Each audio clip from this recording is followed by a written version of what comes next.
Hello all, welcome to my channel Rad Focus. I am Sushma here. Today we are going to see how we are going to evaluate the performance of the grid. Let me begin. These are three methods of evaluation of performance of the grid: primary transmission, Bucky factor, contrast improvement factor. To calculate primary transmission, we are going to calculate amount of primary radiation absorbed by the grid.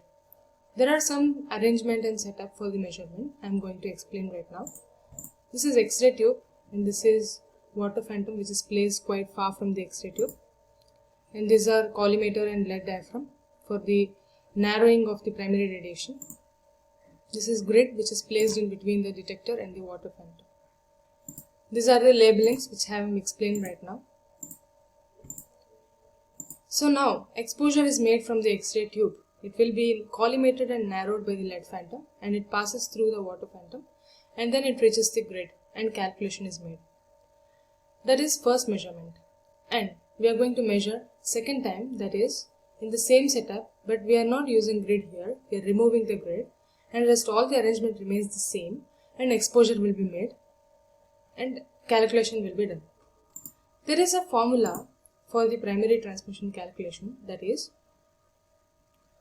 first measurement which we have obtained with grid will be divided by second measurement which we have calculated by without grid will be multiplied into 100, and we are going to obtain accurate amount of the primary transmission.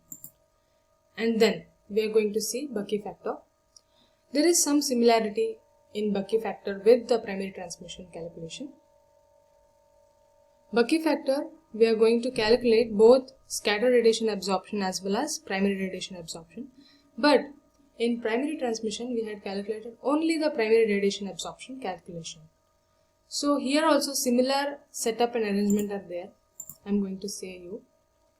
This is X-ray tube and water phantom is bit thicker than the primary transmission, and grid is placed in between the water phantom and the detector. Exposure is made without collimating and narrowing, and we are going to calculate how much radiation we have incidented and how much radiation transmitted through the grid will be divided, and we are going to obtain the Bucky factor value. And contrast improvement factor we are going to see right now. Contrast is depend on how much exposure factors we are giving, but with grid and without grid it is possible to estimate to the radiographer or the technologist to decide how much exposure to be done, how much exposure factors to be set.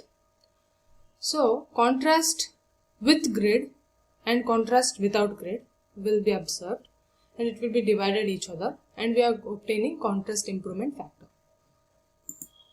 This is the reference, Christensen Physics of Diagnostic Radiology. Thank you. If you did like my video, please do share, subscribe. Thank you in advance. I hope this video is helpful for you.